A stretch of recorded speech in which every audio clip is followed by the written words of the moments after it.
Hola, ¿qué tal? Como parte del conversatorio Historia y Cine llevado a cabo o dirigido por el doctor Oscar Ávila, eh, estoy grabando este video donde se analizan en forma muy sucinta, en forma muy concreta, las tres lecturas que se hicieron para este conversatorio. Una de las lecturas es la de Mark Ferro, La historia en el cine. La otra es la de Rosenstone, La historia en imágenes, la historia en palabras. Reflexiones sobre la responsabilidad real de llevar la historia a las pantallas. Y la lectura de Pierre Sorlán, El cine, reto para el historiador. El doctor Ávila estableció tres aspectos de cada una de las lecturas que quería que nosotros, como participantes del conversatorio, analizáramos. ¿Verdad? Se establecieron tres preguntas para cada una de las lecturas y aquí yo voy a tratar de darle respuesta a cada una de ellas y expresar mi opinión personal sobre estos temas cuando quepa la cuestión de expresar la opinión personal, ¿verdad? Con respecto a la lectura de Mark Ferro, La historia en el cine, la primera pregunta que estableció el doctor Ávila para que pudiéramos hacer el análisis es que ¿cómo es vista la historia a través del cine?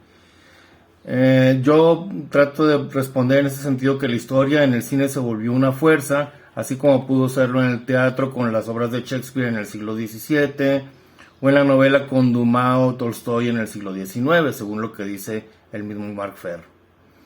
Y pues que bajo esas formas el cine era como una especie de compañía paralela, ¿verdad?, al lado de la exigente disciplina que se apoyaba en fuentes y documentos que citaba como referencia.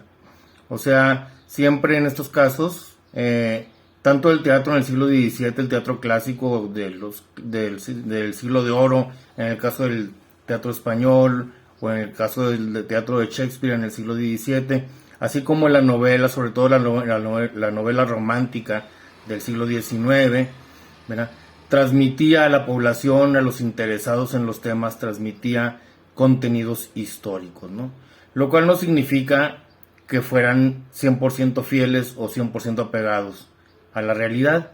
¿Por qué razón? Pues porque estos novelistas o estos dramaturgos, en el caso de Shakespeare, que era un dramaturgo, pues no tenía las fuentes como para poder hacer el análisis. De hecho, en ese tiempo la ciencia histórica todavía ni siquiera existía. Primero como ciencia, después como disciplina, todavía no podríamos hablar de que ya existía una ciencia o una disciplina histórica como tal. Con respecto a la segunda pregunta que planteó el doctor Ávila, ¿cuál es el aporte histórico-social que el cine transmite? Pues se puede decir que la fuerza de la imagen, de la película llevada luego a la televisión, toma el relevo de las formas escritas y tiende a desplazarlas con todo el poder de la mediatización.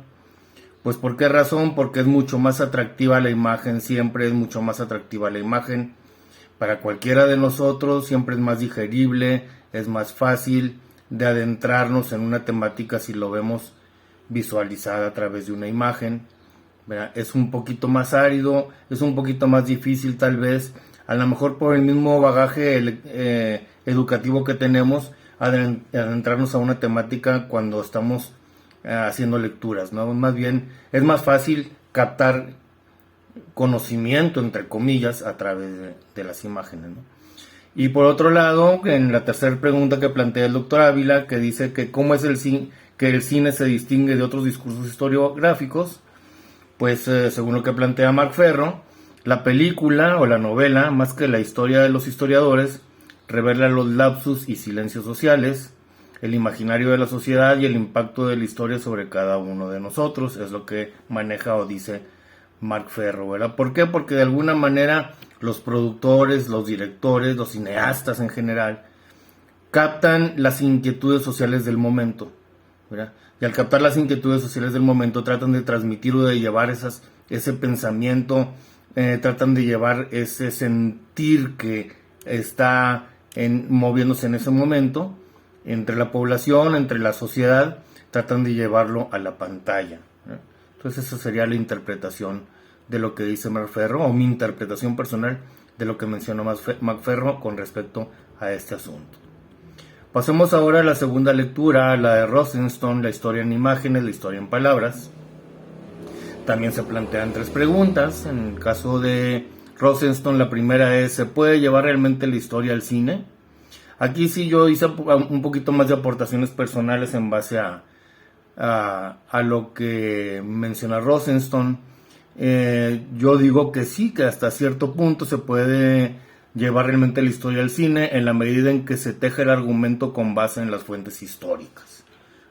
O sea, en la medida en que se pueda llevar al argumento de lo que se va a filmar información apegada a las fuentes históricas, yo pienso que sí puede llevarse realmente la historia al cine con todos sus bemoles y con todas sus limitaciones, pero sí es factible, yo creo que sí es factible, ¿verdad? De hecho, hay por ahí los experimentos que comentamos en la clase del sábado pasado, ¿verdad? De un cineasta, por ejemplo, un cineasta brasileño que lleva al cine un hecho real que sucedió en Brasil con respecto a esclavos que habían escapado de plantaciones, ¿verdad?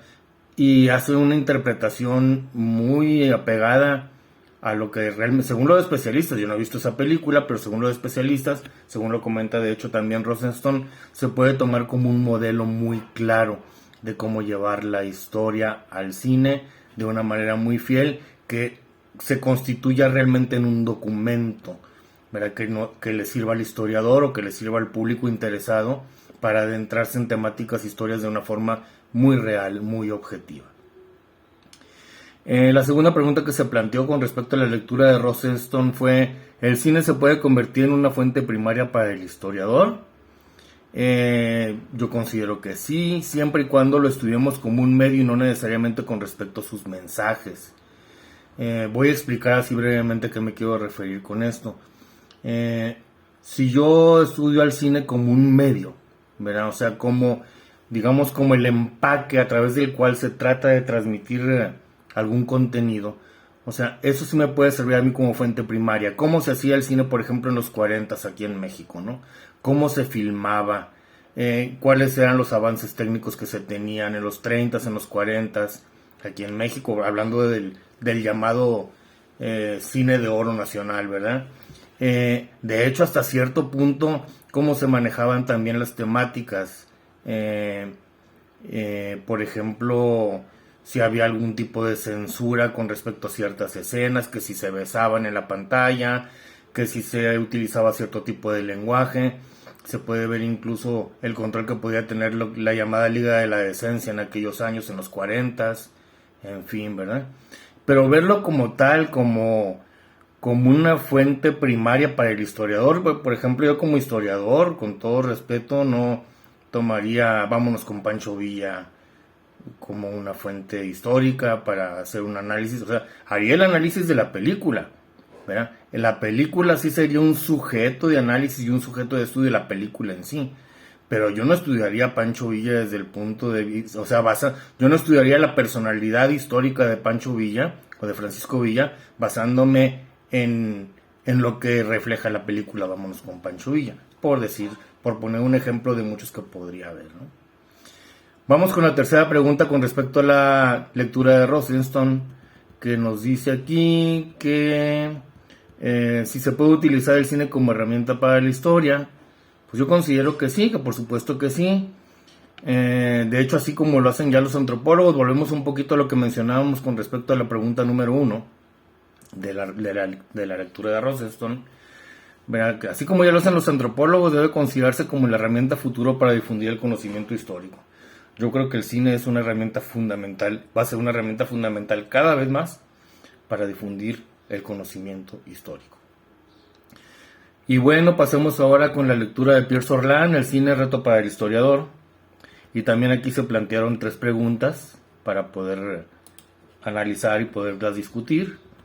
La primera de ellas es: ¿cuál es el enfoque reto del historiador al trabajar con el cine?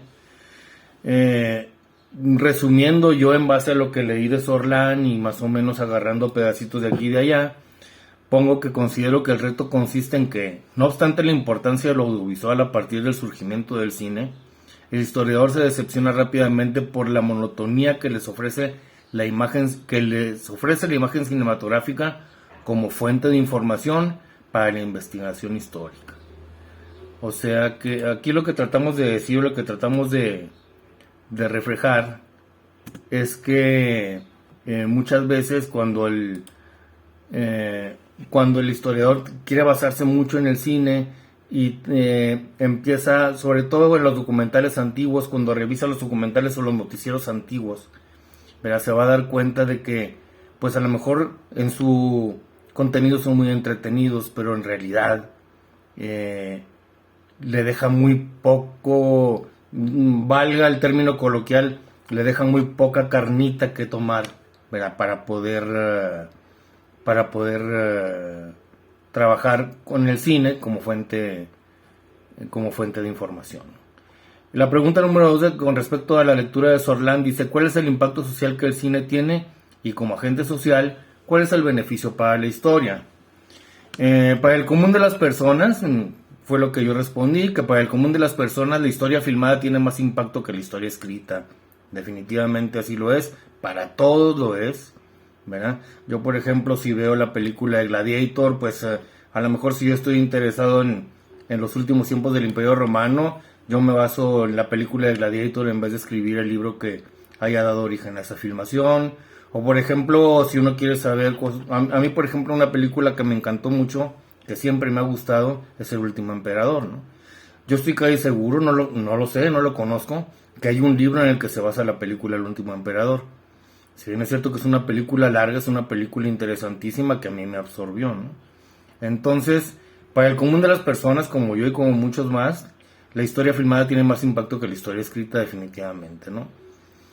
Por otra parte, como agente social, el cine ha servido para que el historiador conozca la forma como este mismo medio, el cine, sirvió de vehículo propagandístico e informativo, ¿no? Sobre todo en sus inicios, cuando los conflictos europeos en la Primera Guerra Mundial y posteriormente en la Segunda, eh, y luego después los regímenes que surgieron posteriormente, o sea, en el periodo de entreguerras, entre la Primera y la Segunda Guerra Mundial, pues ya sabemos que Hitler, Mussolini, Stalin y muchos gobernantes de países considerados totalitarios utilizaban el cine como una herramienta propagandística. Eso está muy claro y es bien sabido, ¿no? Y finalmente la pregunta número 3 de la lectura de Sorlán, donde dice que desarrollemos cómo el cine ayuda a la historia y cómo la historia apoya el cine. Pues en este caso, brevemente y resumiendo, yo podría decir que el cine ayuda a la historia en la medida que a través del lenguaje cinematográfico una toma o una imagen pueden transmitir lo que muchos párrafos escritos difícilmente podrían describir.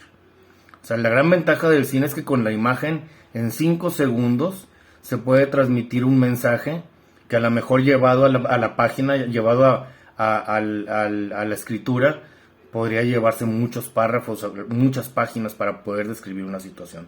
Entonces, por ese lado, el cine ayuda a la historia tremendamente para describir situaciones que a lo mejor en el papel es un poquito más complicado, ¿verdad? Por otra parte, la historia apoya al cine aportándole temática y sustentando la exactitud de lo que las imágenes proyectan, ¿no? O sea, la famosa accuracy, ¿no? O sea, con respecto al vestuario, con respecto a las costumbres de los tiempos en que se están tratando de describir en la película, ese tipo de situaciones.